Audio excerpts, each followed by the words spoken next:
back to the scene of the crime. You showed up last year, all these big New York trainers. You ran 13 times, you won 6 races. Pretty impressive. It was definitely a meet to remember, and didn't have a lot of hiccups training into those races, and the horses ran to their training, so it was just kind of a perfect storm for us, but one that we really had fun with.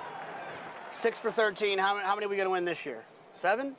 You know, I think a goal for us this year is 2 wins, and I think it's realistic with the numbers that we brought up, and this year we've got fired at a few stakes, which is always a little harder. So your training situation's a little unique for a lot of different trainers because you only really train for one ownership, and that's Rigney Racing. Tell me a little bit about that unique situation, only having one owner.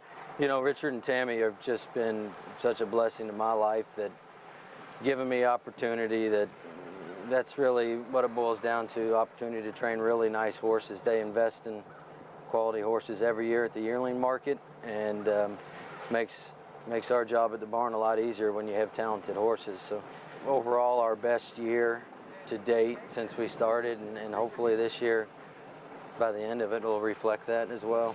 1 furlong to go, played hard in between. Secret Oath on the outside, Search Results fights on toward the rail. I got to think there's no bigger stake win than what you did this spring, the Grade 1 La Troyenne on Kentucky Oaks Day, beating a Kentucky Oaks winner in Secret Oath, trained by a Louisville legend in D. Wayne Lucas. That must have been a lot for you to process. Grew up going to Churchill Downs, going to the infield on Oaks when I was a kid with my parents, and then knowing the importance of Oaks and Derby to the city of Louisville, to have the win on that Oaks Day was just probably the best moment in my career, and to celebrate it was just pretty special. I heard a story. It wasn't all roses and lilies that day, right? We have a broken arm.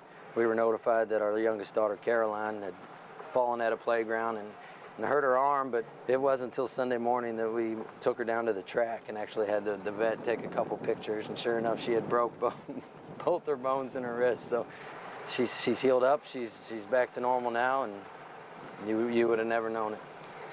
Well, Phil, we loved watching your success last year, 6 for 13. I know it's a hard year to duplicate, but I'm sure you'll give it a run. We're going to try. It's always nice to come back to Saratoga. It's a special place, and it's a lot of fun to have success up here, so hopefully we can repeat it. Well, let's keep all the bones intact the rest of the summer. We're going to try. Good luck. Thank you.